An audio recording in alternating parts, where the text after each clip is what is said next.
how many gold here. Using I'm getting this is ridiculous. all right. Hi, everyone. Welcome to Startup Jab. As you can see, you've got me, Jason Ellis, and Teague Hopkins here as well. Frank and Ryland, our two guests, are having some difficulties. But we thought we would start. You guys could just physically turn the computer around. Hold on. They're going to get it. They're going to get it. I have faith. I don't know that they are. This is the test of the emergency broadcasting system. Hold on. What's the thingy we got to do? Go to blab.in.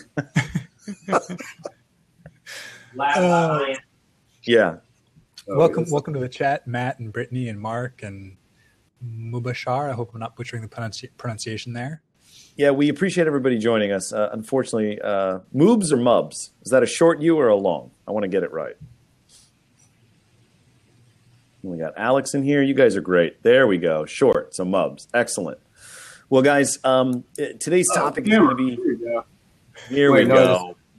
Hold on. Oh, my gosh. As we watch folks try to figure out how to use Windows 10. Right. Mark, pleasure to see you.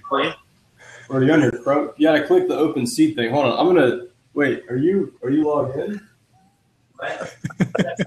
Ladies and gentlemen, if you've ever wondered, if you ever wondered what a comedy of errors would look like in person, yeah, the solution. I'm gonna Google it. I agree. I didn't make a. Oh, hold on. Now we've got an echo. They're both. Right. Well, Frank, if you log out and Ryland, you log in, and you do it from Ryland's computer, that would work fine. How did I log in? I'm Googling it. Hold on. Anyway, our guests today are two people that Teague and I happen to respect a great deal when they're not futzing with Windows 10. Teague, why don't you give us a little rundown on each of our guests while we're waiting? So our two guests are Frank Taylor and Ryland Greenhouse. Frank uses a Windows 10 machine, which he just started using, and so he's trying to figure out how to use the... We're here. I'm right here. Hey, there's Ryland. Ryland's waving hi now. Okay. All right. Hey, guys. Yeah, we can only see one of us at a time at the moment. Hold on. We're gonna figure this out. So for the meantime, we're here. Just take a look at that. That'll work. One of the things we love about them is their determination. It's true. It's true. We're gonna get it. Well. In the meantime, let's get started. Ryland, while Frank tries to, I don't know. Oh, I found it. Here it is. I'll be honest with you. Next stop. Watching Frank try to do this. I mean, I'm not going to lie to you. It's pretty entertaining and remarkable. And I was going to say, make remark. Our good friend Christian is here as well. Christian, good to see you, buddy. Always a pleasure. Frank. I found the thing. Now it's not changing. All right. Can you log in on Ryland's computer and use Mars on Gravity's Twitter account? I can reload. It's cool. Wait, we'll be right. Okay. Well, we have a moment of silence. Teague, do you want to introduce our guests? Sure. So about to join us, Frank Taylor is the founder and president of Restin Digital, or now I guess just Restin. And Ryland Greenhouse is the founder of Mars on Gravity. And they are reconnecting right now, hopefully with the camera facing in the right direction. One can only hope. But I have to say, this is probably the most entertaining start that we've had so far. It's true. Hey! You know what? Got it. Good work, guys. I'm not going to lie. And we did it in less than 9 minutes. I'll be honest with you. I'm super proud. I normally am the one with problems here. I'm surprised Frank had so much trouble with this. He's like a techie guy. Here, lean forward just a little bit. On Windows 10. Yeah. It was. There we go. There you go. Awesome. What are we doing? The thing that screwed me up is that the way that you actually switched the camera was way too intuitive for Windows. I was looking for like some back end, menu that I could find, and it was actually a little button in the URL bar. All right. That looks like a camera. Hey, who knew? Well, why don't you guys give us a quick introduction of each of you about your businesses, what you do, your history. Give us the quick 30-second version each.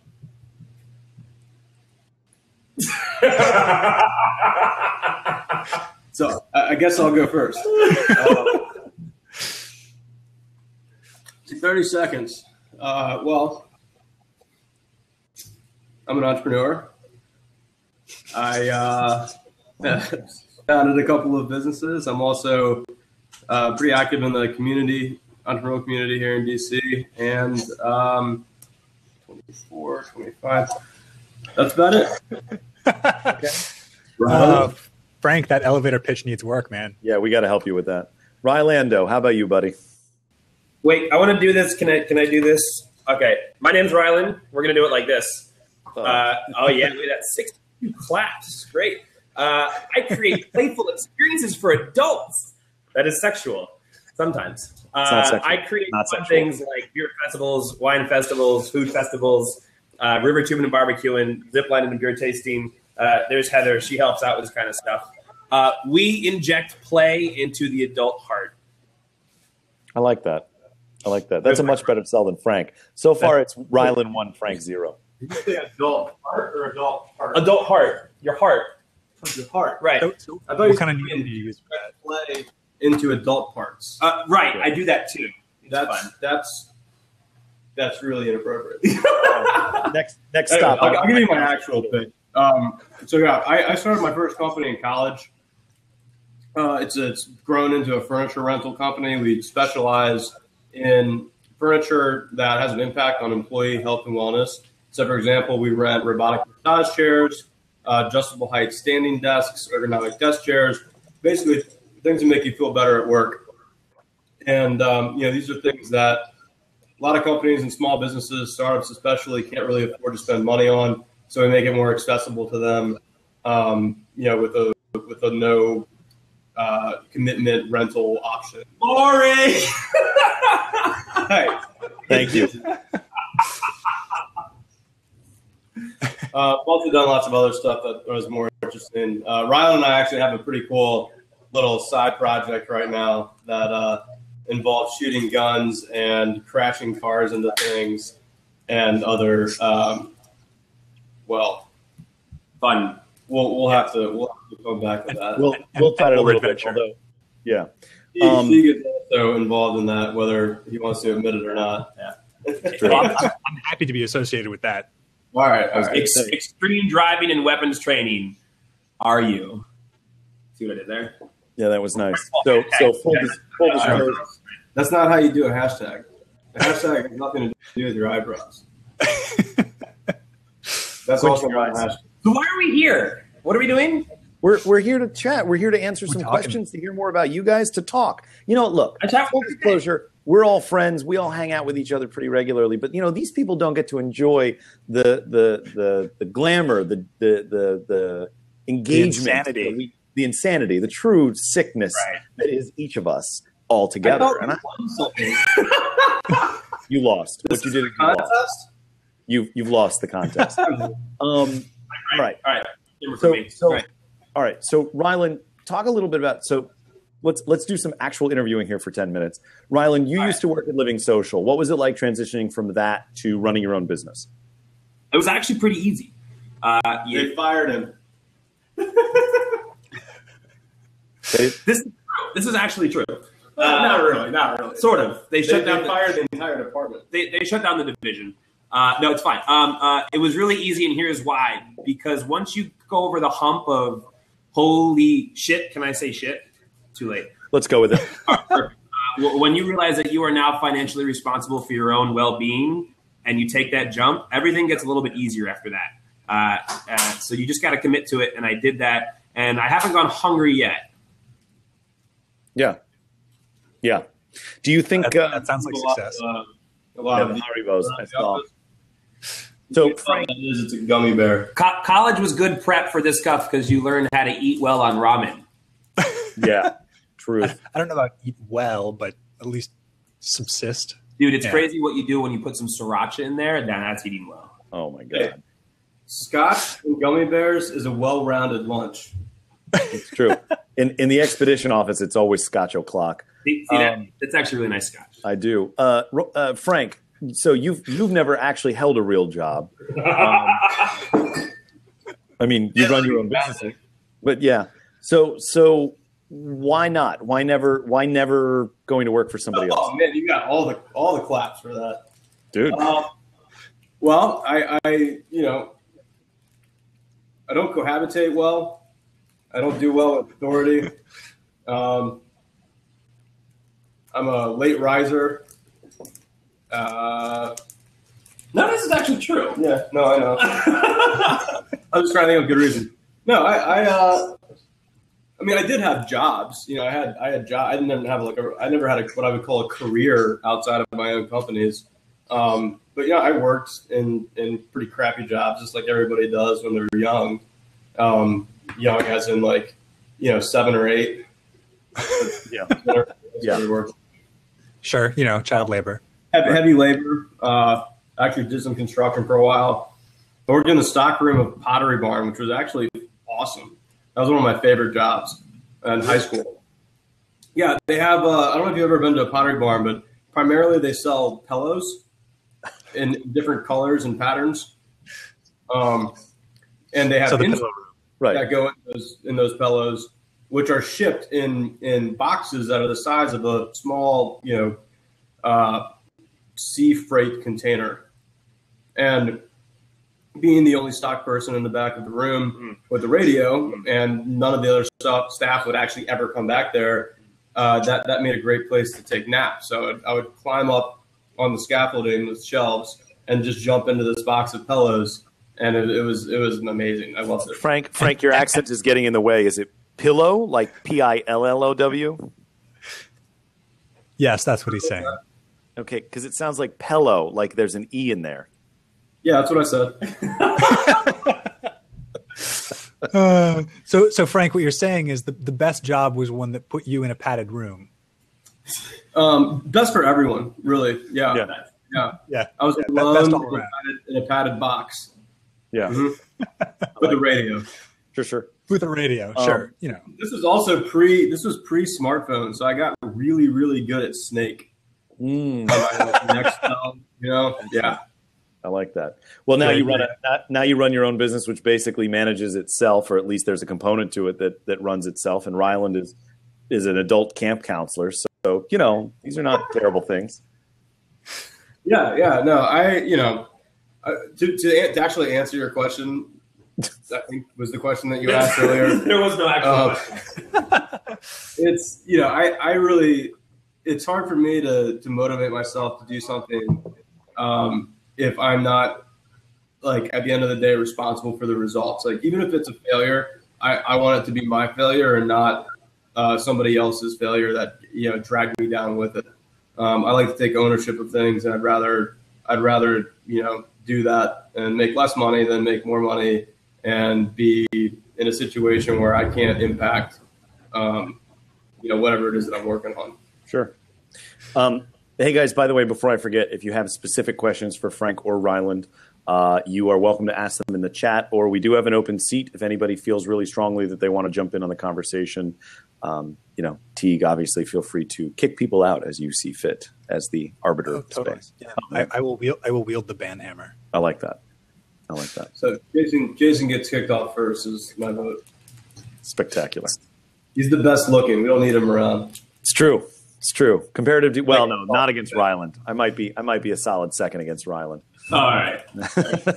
Wrong, Jason. No, you're okay, Jason Bowman. You're fine. Jason Bowman, you guys haven't met. He has an epic beard. I mean, it's pretty great. It's true. Yeah. So, in running your guys' business, I mean, you guys obviously you share space with one another, and you're definitely ridiculous. What are the challenges you guys find just being your own bosses? I don't understand the question. Oh, so there are no challenges. Never mind. Sorry. No. How long have you guys been working for yourselves respectively? A year and 4 months. 3 months. 4 months. Yeah, sounds about right. Frank? 5 years. Yeah, I'm never going. Yeah. Never. Jason, how about you? I've been working for myself for just about 2 years now. About 2 years. Yeah. Cool. Yeah. Here's what you learn when you run your own company, which means you're running your own life, is that you don't have to follow the rules that anybody else has set in place, and you can make your own rules. And if people know a little bit about the great Stephen Jobs, that's power. And that when you realize that you can make your own rules, you'll never be the same. And right. The famous philosopher Stephen Q. Jobs. Yes. Which, by the way, that new movie looks like it's going to be awesome. I agree. Frank, awesome. You have one question. From Marcus. What's your vision? I would love to know your mission statement. I would too, because I'm not sure. Do you have one? That was a good jab. Yeah. My vision's 2020, actually. Oh my God. Good genetics. I don't know. That's changed over the years. I think when I was in college, it was something probably closer to world domination and like an inappropriate amount of personal financial hubris. Yeah, I was looking for a better word than that, but I'll go with hubris. There was a lot of ego involved. There we go.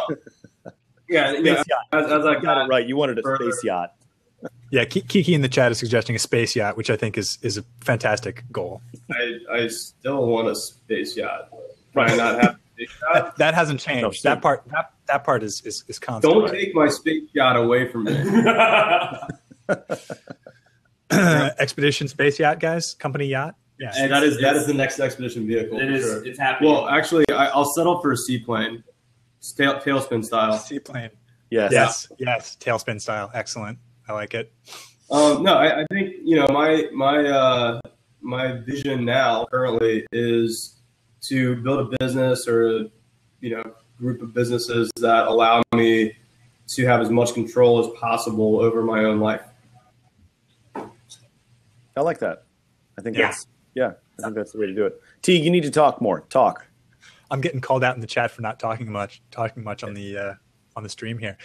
So there was a little talk in the chat earlier about folks who work for themselves make harsher rules or have higher standards than when you're working for other people.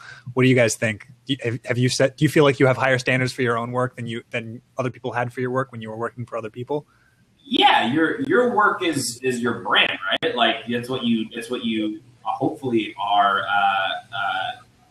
focused on. That's what you care about the most. So if you do shitty work, and you're a shitty person. No one wants to be a shitty person. I can agree with that. Yep. Boom. My God, I love this. I'm always shocked by the expectations of others and how low they generally are.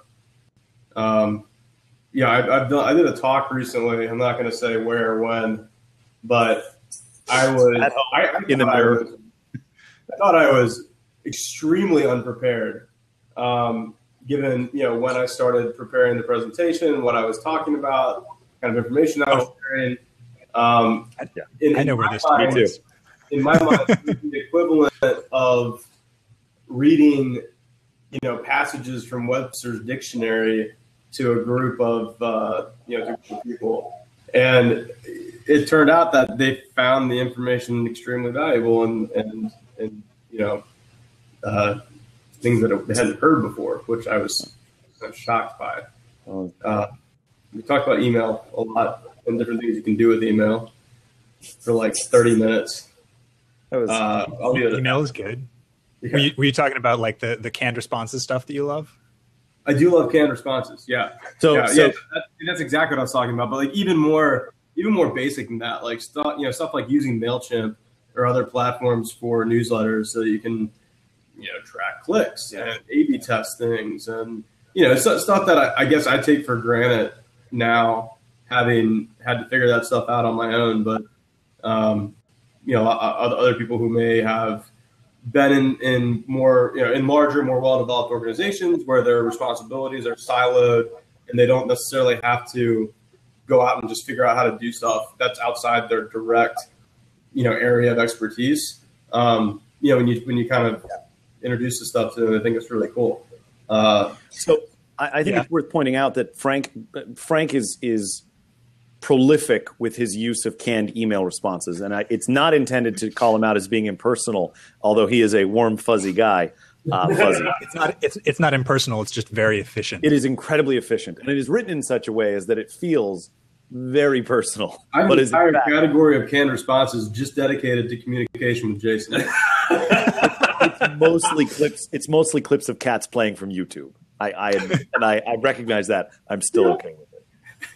Hey guys, listen, we've got lots of time here, so ask some questions if you have them. If somebody would like to jump in, we're happy to have an extra person in here. You know, we'd love to get some more engagement from you guys on that. That one, that seat's open.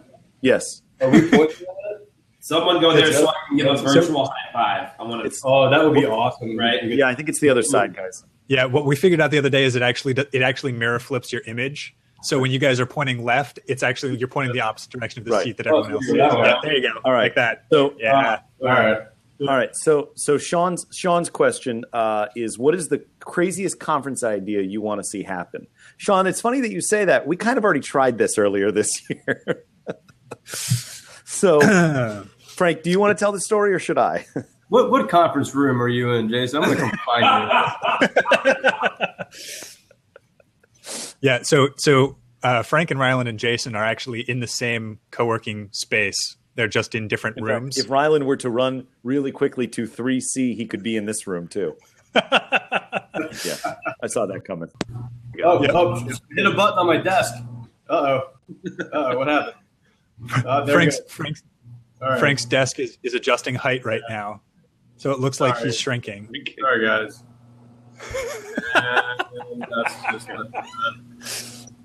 So these adjustable height desks are one of the products that Frank's company rents out, and as you can see, they're very effective. I can adjust my chair a little bit too. We can only see the magic at the top of your head. Right. Oh, there you go. So Ryland is now in the other conference room. So the craziest conference idea we want to see, actually, Teague, you and I were talking about this. I'd love to throw this answer out there. Teague and I have been talking a little bit about an unconference based solely on the idea of failure, right? Failure Fest is something that we've called it. The idea is that we really think that there's something very valuable about people being totally honest and upfront and vulnerable with one another. Ryland is taking his shoes off, perching, but a day's worth of real honest conversation around the subject of real failure is really, I think it'd be very challenging. I think it'd be, I've seen FailCon. I haven't actually. I feel like that's a little bit more structured than what we're going for, but I like the idea around it. One of the challenges with discussions about failure is that they are uncomfortable, and so it has to actually be a space where people feel comfortable talking about failure and the real reason for failure. Frank is walking up the stairs in his. I was in the basement. Office. Sorry, guys, what I missed. And so, if you want to do an unconference around failure, it really does need to be personal and intimate, and a safe space for people to talk about what their failure was, why they think things failed, and what they would do differently next time. Yeah. And I think that a lot of times the conversations about failure at larger conferences end up being something along the lines of, look at this thing that I failed at, and then all of the success that I've had afterwards. Right? Nobody likes to talk about their failures until they've got the subsequent success, and that means that a lot of failures never get talked about. Right, because sometimes you just fail. It happens. Frank, any conference concepts or ideas you're particularly fond of? And then, of course, Ryland, I want your thoughts too. Yep. I'd be perfectly happy never attending or organizing a conference ever again, actually. Okay, good to know. That's okay. Ryland? Sure. What do you want to know? What's your a great concept for a conference? Something that you'd want to do really badly. Big dream. Oh my God. Failure Con sponsored by Kleenex. That's genius. Great suggestion, Kiki. That's excellent. Yeah. A conference that I would want to do, Jason, if you've gotten to know me, it is that conferences is nothing what I do. Collaborate with a conference, collaborate with an experience. Right. right. You have it there? That was nice. Collaborate was the conference/experience that we all worked on. Ryland, I'm pretty sure I know where you're going with this. Yeah, thank you. Urban ziplining. I know. I think it would be really cool to have a conference race, right? So you have to go from one city to the next, either in this country or another country, and the content that you get in each country is given to the first 100 people, and this includes getting there with your own transportation, whether you're renting a Ferrari, a private jet, a pony. A seaplane. I mean, come on, man. A space yacht. A space yacht, right? Like let's all agree, right? Conferences are boring as shit, right? We all sit down there and we get talked at, and everyone's wearing a suit and tie, and you do the awkward networking, right? Like that sucks, right? Let's be authentic here. Let's say what conference we are. It's a reason for people to get together and make a lot of money, and that's why they go. They want to learn so they can go make money, right? So let's cut to the chase.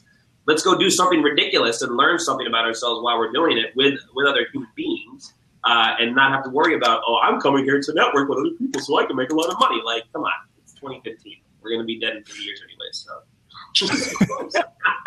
All right, well, Captain Uplifting over here notwithstanding. Yeah.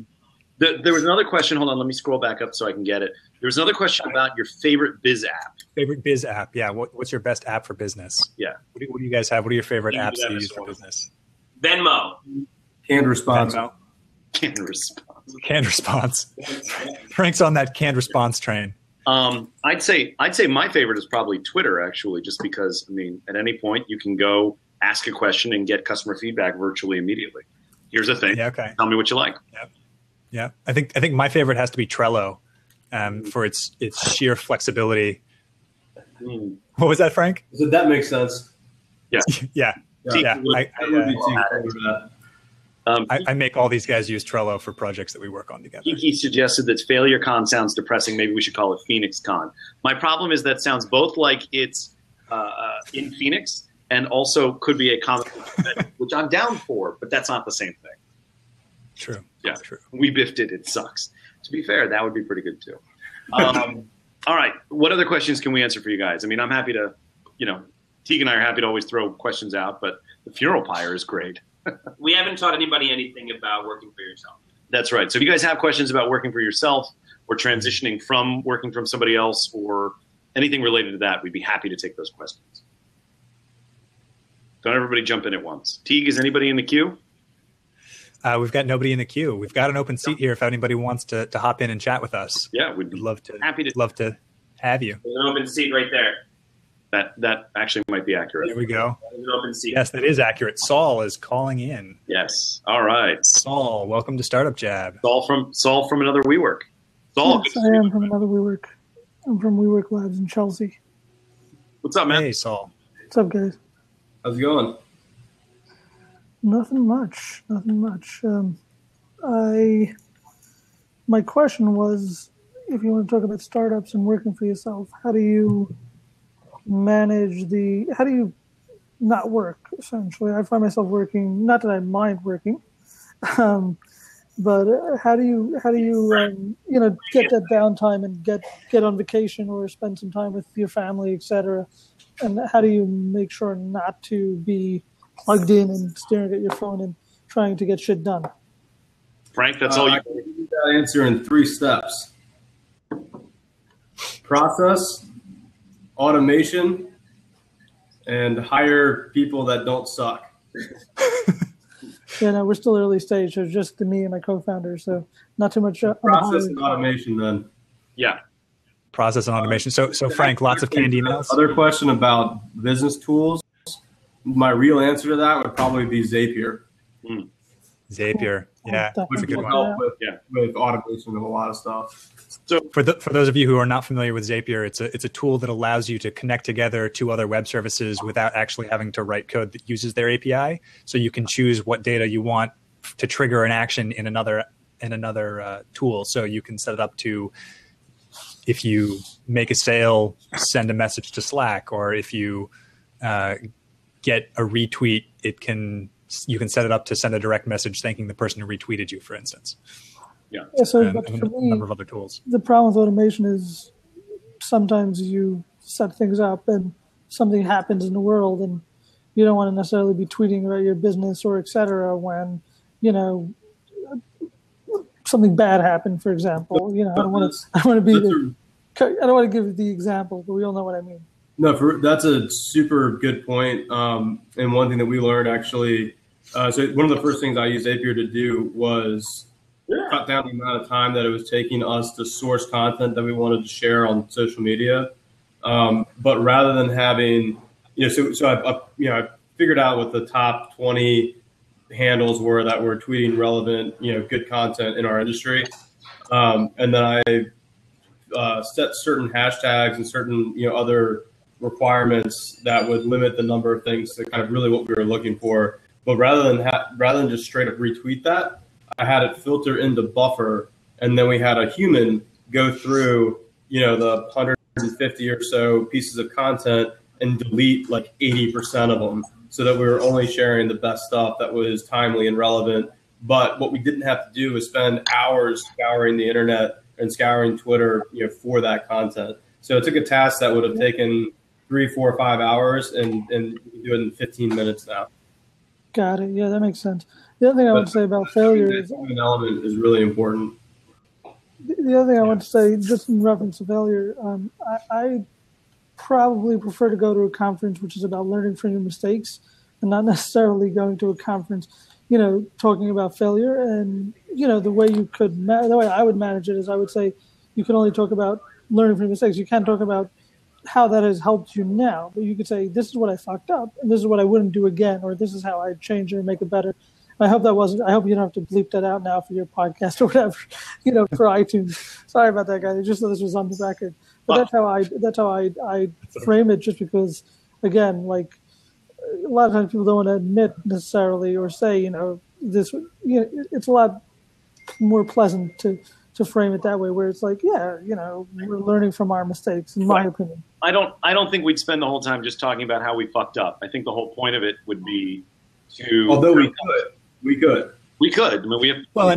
So I think Saul raises a really good point, and this is one of my sort of issues with the cult of failure, particularly in as it relates to the lean startup community, is that failure is so much celebrated for failure itself that sometimes people forget that the thing we're supposed to be celebrating is the learning that comes out of the failure, instead of just the actual failing. So people talk about fail fast when what they mean is failure is okay as long as you're learning fast. Right. But if you're failing without learning, you just fail. You're just an idiot.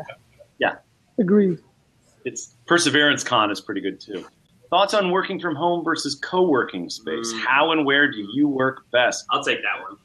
Hit me. It depends on your style. Are you social or you're not social, right? So a co-working space, the best way to describe a co-working space, it's like a college dorm, except instead of getting good grades, you're all trying to make money. You can remember the experience of a college dorm. It's hard to study there, right? Sometimes it's hard to work in a co-working space, but the social aspect of it is incredible. And for those of you that work in a world where your services could help other startups, it's great for you, because you can knock on the door and say, hey, this is who I am, this is what I do. Let me know if you want to grab a beer in the kitchen, and then you can talk. And beer's on me, right? You always offer to buy everyone beer because it's right there. So, but if you're the person, I'm a blinders kind of guy. I need blinders to work. So loud. I know, I'm so loud. So I still get better quality work done outside of the co-working. Yep. Well, so for me, just to get into that, I don't know if you want my opinion, but my opinion is that it's sort of like having a startup and having that, especially here in Labs where I am in Chelsea, and having that big company culture kind of thing where you could all hang out and sort of not just work and connect with people, and you never know who you'll meet and how that'll help your company, et cetera. And being able to have sort of that, culture startup vibe without actually having to hire 50 people because you have no fucking money to hire 50 people. So, you get to see a bunch of people and have a bunch of friends and work together. And you could ask the designer who's sitting next to you, even though he's not your designer, for some design help. Or you could talk to the UX guy, who's on 3 tables over. Or, if you need an intro to a specific investor, you can ask around if anyone knows them and things like that. So if you leverage it into into helping you and your company, sure, it's great. It's not a lot of money and it makes sense. And spend the $50, $500, I mean, or $450, whatever it is in Washington as opposed to New York, for a desk or whatever that is. It's more expensive here, actually. It's more expensive. Yeah. Well, you probably have private offices. We're in a big room with a bunch of people, so a little different. Yeah, but, we're in a private room. Great. Yeah, but if you're just gonna, really do nothing and just come into work and then it's probably a waste unless you need to get out of the house to get shit done. Mm-hmm. So it's also probably worth pointing out that asking a question of this group about co-working space versus home will probably get you a skewed response since four of us work out of WeWork full time, and I work out of WeWork 1 day a week. I do work from home most of the time, but I also, I would echo everything that these guys have said about the value of a co-working space. Just to provide a little bit of the other side of the equation, working from home has a really short commute, so I end up spending more time working on actually doing valuable things instead of riding the metro. Plus, I've got my refrigerator right here, so I have all of my food, and I end up not going out to lunch as often. But it is nice to have the 1 day a week actually going in and hanging out with these guys in person. I know a lot of people who say that working from home they don't get shit done. They end up doing the laundry, they end up cooking dinner, they end up doing a bunch of other things and not actually working. So for them, they have to get out of the house, and that's why they do that. Yeah, I worked from home for almost 2 years, and it got to the point where it actually goes more to Saul's original question about how do you stop working. I found myself, working for like 16 hours straight without really noticing. And it's not that I was doing laundry, is that I wasn't remembering to eat, or stop working or go outside. Because I was there are days like that, yeah. Bubble, and it's not very healthy, and it's also not super productive. Even though I was working that whole time, I wasn't necessarily being as efficient as I could be, because I didn't feel the need to be efficient because there's I didn't have to leave the office at any point. So I realized pretty quickly, not pretty quickly, it took me 2 years. That I needed to have a separate place to work and a separate place to live, and then I tried to make a pretty conscious decision either not to bring my laptop home or to really only open up email in case of an emergency if I'm not in the office. Right. Being able to tell customers and tell people like, oh, I'm not in the office right now was something I didn't used to be comfortable doing, and then once I had that separation, it was a lot easier. You're like, look, I'm not in the office right now, but I'll get to it first thing Monday, and feel okay about that. I would say this, and again, guys, if you have other questions, feel free to ask them. We can always kick Saul out. Saul, I'm sorry, but eventually you're just going to have to move on. So, what I would say is this. I actually probably should get back to work momentarily. I just wanted to actually share a blog post from, I don't know if you guys are familiar, Mark Suster this morning published a blog post why he leaves his cell phone, why he doesn't take his cell phone to his bedroom anymore. Mm-hmm. I think that was also about, earlier. Yeah, you can throw that in there. So you should. Yeah, drop that in the chat for us. Thank you. I will find that link, but I'm gonna bounce because I know how to take a hint. I'm a bright guy from New York. So. All right, man, take it easy. Thanks for joining us, Saul. I would say this to follow up. I mean, ultimately, working for yourself, work isn't I don't think work is a bad thing, Marcus. I think that the challenge is you have to find what gives you the right space for the right discipline. Crap, I'm still thank you. Hey, Christian, you're still in there. Don't worry. We'll get to you. But I think ultimately the environment that is best is the one that lets you focus. I'm an extrovert. Duh. Mm-hmm. I can't work unless I have people around me. If I go home, when I was working at home by myself, I would go absolutely stir crazy. So, for me, being in a college dorm actually is better because I know how to interact with everybody such that I get done what I need to get done with them around, and then I can go hide in a corner when I need to just spend an hour and a half working on something. So drinking Talisker with these guys. Christian, what's up, buddy? Christian, you. Hello. Hello there. How are you, friend? I'm doing well. How are you? We're good. Guys, Christian works in Pennsylvania. He's moving to the Bay to go work for Blab. So Yes, and Christian's a friend of the show. He's been on before. Christian likes to help promote us because he's got a nice heart. Oh, thanks, buddy. So, did you have a thing you wanted to chat about, or a specific question, or you just want to say hi? Well, of course, wanted to say hi. Hello there. How's it going? Always good to see you. You as well. The question kind of filled itself in, here and there, just hearing you guys talk about, why you do what you do or how you do what you do. But I was just kind of curious, what's the backstory? What was the moment where you were like, I don't want to do the normal thing anymore, and I want to create awesome shit. Oh, sorry. I think we've ruined the yeah, we haven't explicit. We're way past the. But we've still put an explicit tag on it and just say, Ryland.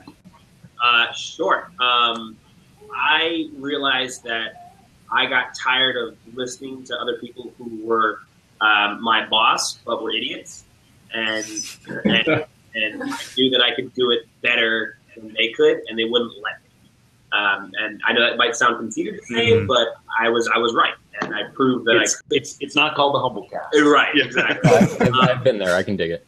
Yeah, so it's kind of what I said before is that when you realize that you can do it your own way and you can survive doing it like that, and it works, you'll never be the same. And it's really simple. And once you start to understand you have full control over your life, that then becomes the motivation to continue to do it. I realized it wasn't the money anymore.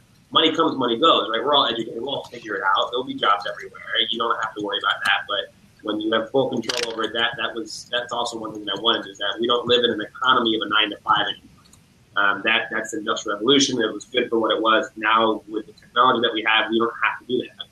Everyone look at your cell phone. You can really pretty much work from wherever. And that allows an openness of life. And when if you can make sure that you eat at 9 p.m. versus 9 a.m. and that's when you actually function better, then who's to say you shouldn't be able to do that? And that was really what it did for me, and that was my speculation. I enjoy it, and I have, and I still do. And everything else in life has gotten a little bit easier. Yeah, Frank, awesome. For those of you just joining, that angel on Jason's shoulder is Ryland Greenhouse. I know he doesn't have a tag. Sorry, go ahead, Frank. There we go. I was just imagining Ryland trying to log in earlier, which was hilarious.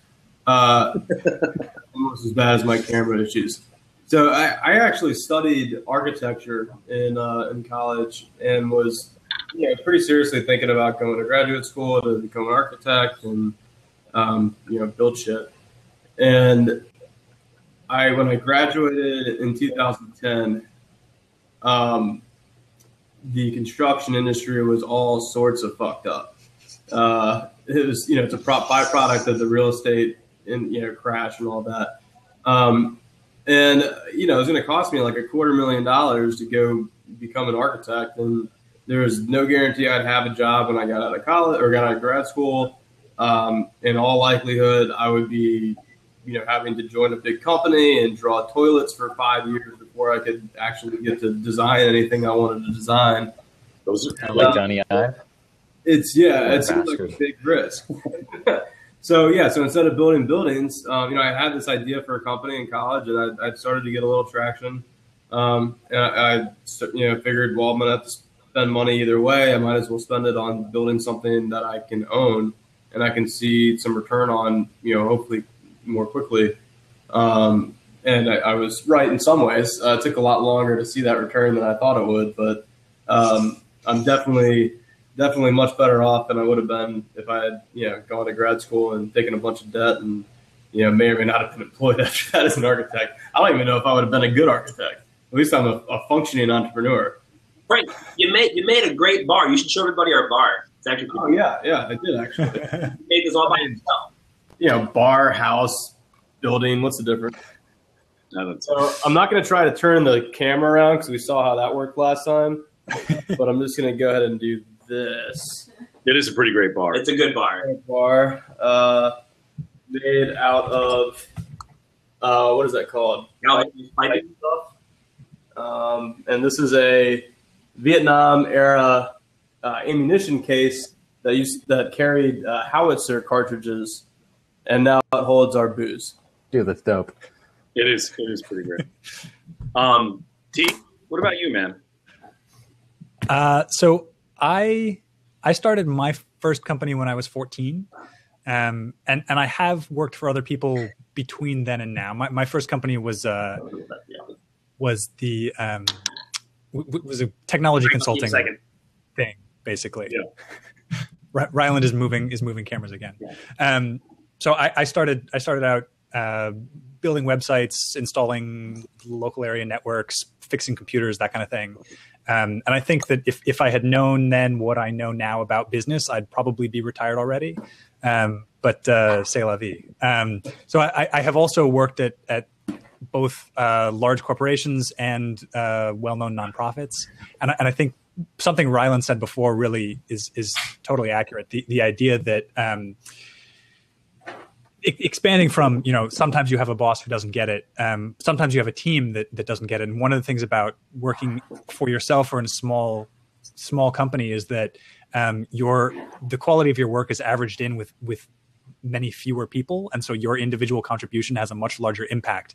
If you're at a company of 100,000 people, your work is getting averaged in with everybody else's. And that means that there can be a lot of mediocre people there and there can be a few great people. And the impact on the company just isn't that large. I have had the privilege to be part of a fantastic team at a larger organization. And it was, you could see the impact of having a great group of people working on something, but it's so rare to find that at a large company where you find like a really fantastic team where there just isn't a weak link. Yeah. So that's kind of what's drawn me back to working for myself and working with startups time and again is finding those teams where, everybody is an all-star. Expedition plug? Yeah. Awesome. We'll get to the expedition plugs at the end, I promise. And yes, Teague, your voice is very soothing. Cool. Christian, man, any other questions or thoughts? No, nothing really. I mean, that was cool. It's interesting how there's always that shared mentality of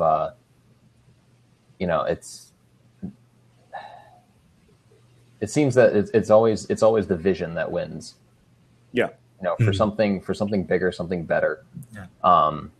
And you'll find, or I've found that, working for other people is okay, but only if you share the vision. And I'm not talking about like, my idea is your idea. I mean,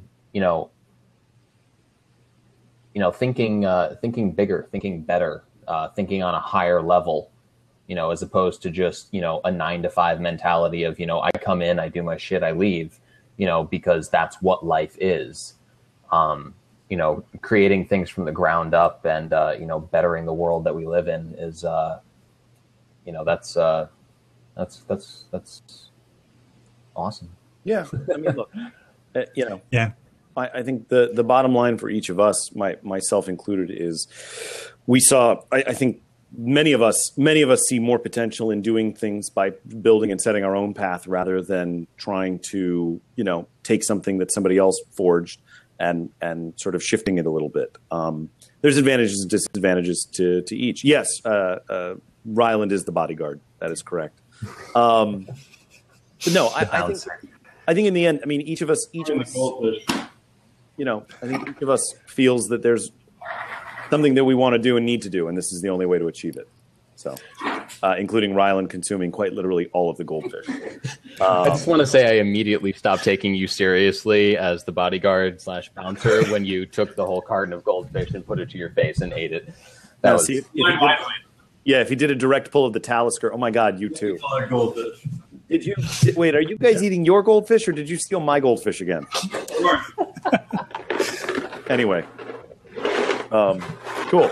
Well, that's great. I'm going to go steal my goldfish back in 15 minutes. Cool. All right, Christian, man, I appreciate the time. Thanks again for joining. Absolutely. All right, see you. Yep. Guys, we have the open seat again. If anybody's got questions, we got about 10 or 15 minutes before we have to take off. Frank, Ryland, any words of wisdom or brilliance you'd like to share with the crowd? We've learned today that startups run on goldfish. They do. God help us, they do. I pay all my employees with goldfish. All your employees? I haven't had a complaint yet. Just the one guy? Yeah, I send them an envelope full of goldfish every month. That's fair. It's a little, I'd say this, it's a little guy heavy here, if perhaps somebody, literally.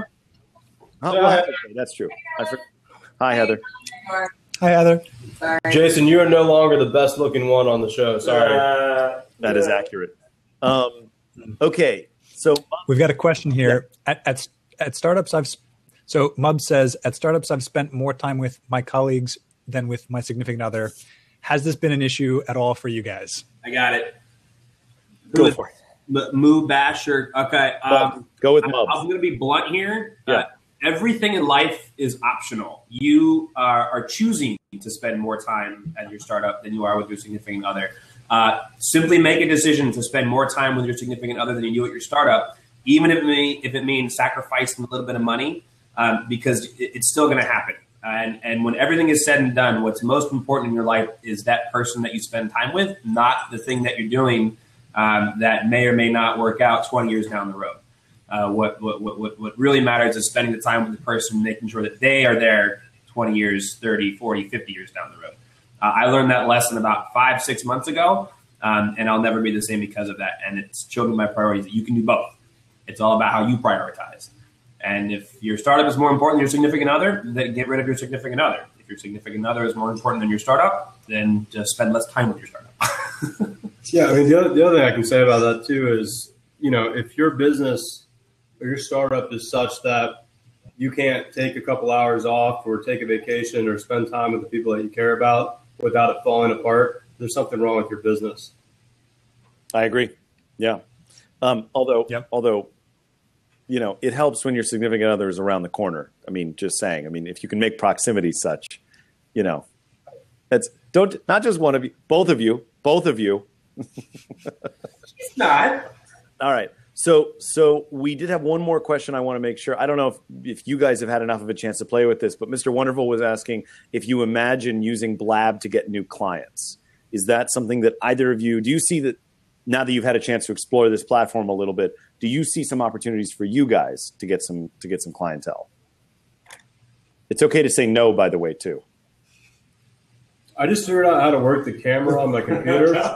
So it's going to take me a little bit longer to evaluate the potential of this platform. Fair. Also, I don't know. I mean, that's true. You did do an on-air. Kiki pointed out you did an on-air demonstration of the desk. Yeah. So that's pretty good. Oh yeah, I did. Thanks, Kiki. You know what I'm doing. Yeah. Oh, by the way, you want to see what the desk looks like? Oh my God. Killing me. All right, hold on. Actually, full picture here. Teague, I would like to ask if Christine can join us for a minute, because she just mentioned that as the only female in her startup not on the payroll yet, she's feeling more like a social worker. I think we could probably afford 5 or 10 minutes to offer her some help if she'd like it. Yeah. Yeah, let's talk about that. Okay. Christine, if you'd like to join us, we'd love to have you on the show. Oh my God, I just referred to it as a show. I'm at my day job, so I can't jump on. Okay, well, if you can... Who's the producer on this thing, by the way? Because they should be fired. The producer? Yeah. It's Teague. It's Teague's fault. Oh. Yeah, blame me for everything. Yeah. My check never arrived in the mail. It's amazing I even bothered to show up today. It is amazing that you bothered to show up to work today. So, Christine, if you want to chat with us, we'll just repeat it for those that are listening on podcasts later. So you are... How big is your... I guess let's do it this way. How big is your startup? How many people are on payroll? And how many are not on payroll? And if you're on your day job, I'm going to presume, okay, so 6 folks, 5 are on payroll. You're the only person not on payroll at your company then. Okay. So and you're the only woman. Okay. So clearly this is a problem. Yikes. Yeah. Do you believe in the concept of the startup enough that you feel that staying with it is worth it? Yes, absolutely. Is there something? Can we take a look at this? I mean, is there a site we can look at, or can you describe the startup? Okay, Visage Payroll. We are going to take a look. Visage Payroll. Okay, I'm going to drop a link in here. Hold on, this is a payroll company, and you're not on payroll. There's something very wrong here. Payroll should be free. I agree with, but you should be getting paid for making it free. So what's the monetization strategy? How do you guys generate revenue? I'm still in consulting mode. Okay. So when you say not on payroll, you mean, are you getting paid at all? Okay. Not getting paid at all. So that's, do you have equity? I work at Roku for my dollar bills, y'all. She just said dollar bills. Got it. Okay. So you're working a day job and helping out with this startup on the nights and weekends, presumably. Okay. That could be part of my package when I do join full time. When is that slated to happen, and why hasn't it happened yet?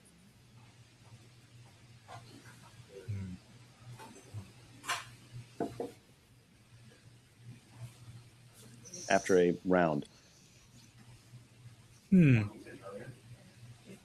That's a fairly large round to not have folks in beforehand.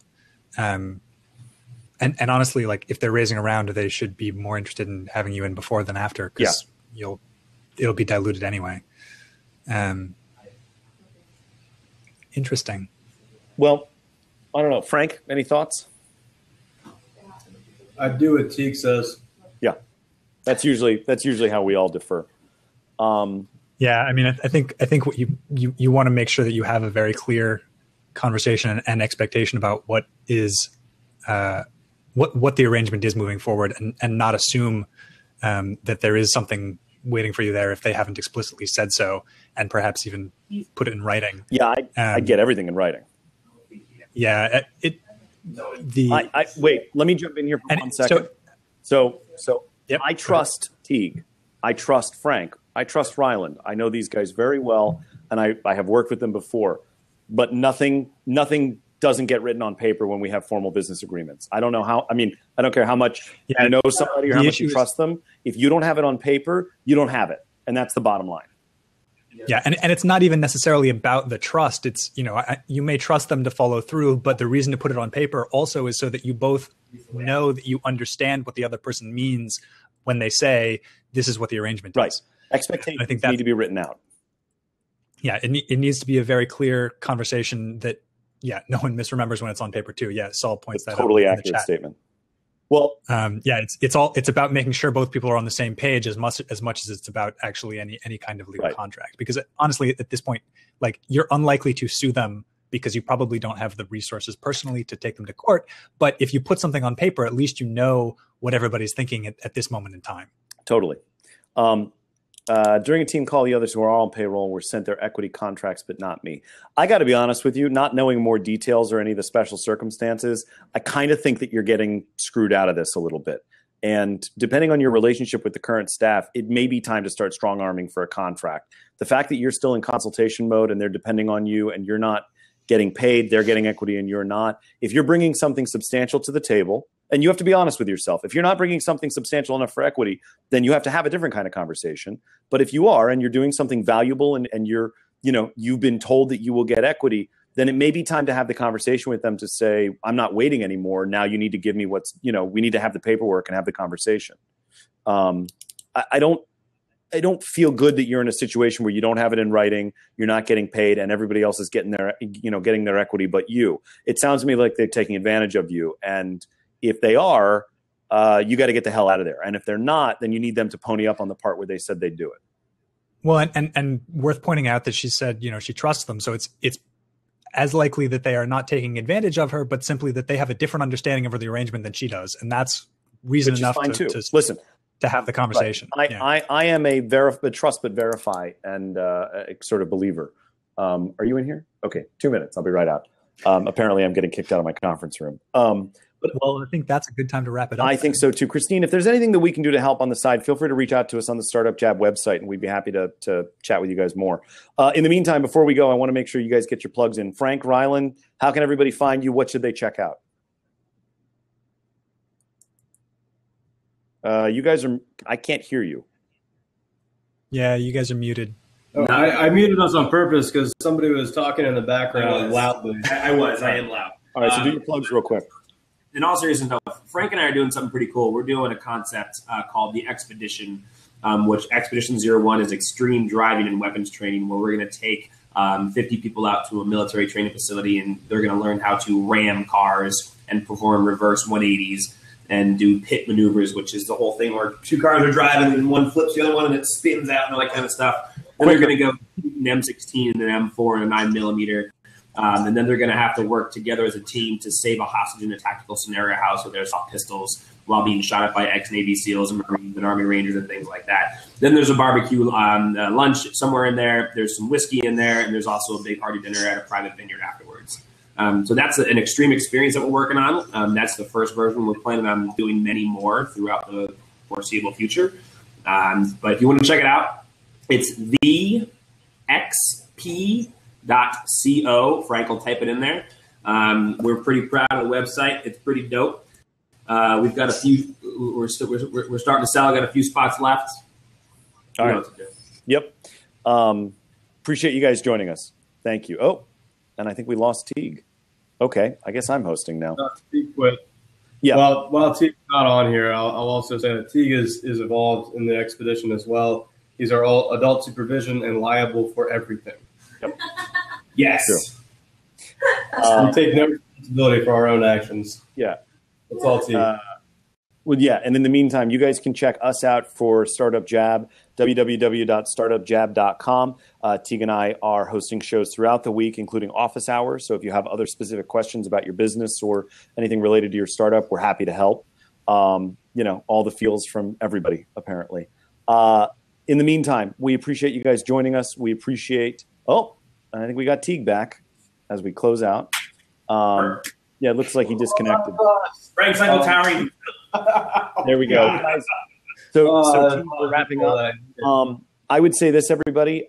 We have a mailing list. We'd love for you to join so you can hear more about some of the stuff that we're doing. We're focusing on building this into a podcast as well. So if you have some thoughts on that, we'd love to get your feedback.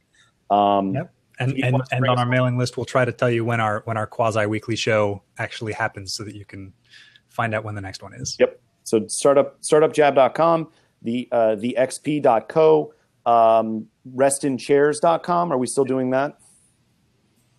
Yeah. Okay. Restin.co. That's our new stuff is going to be on there. Okay. Cool. It's more than just chairs now. It is. All right, folks. Indeed. Well, thanks again, and we'll see you on the next Startup Jab. Thanks for having us. All right. Take care, guys.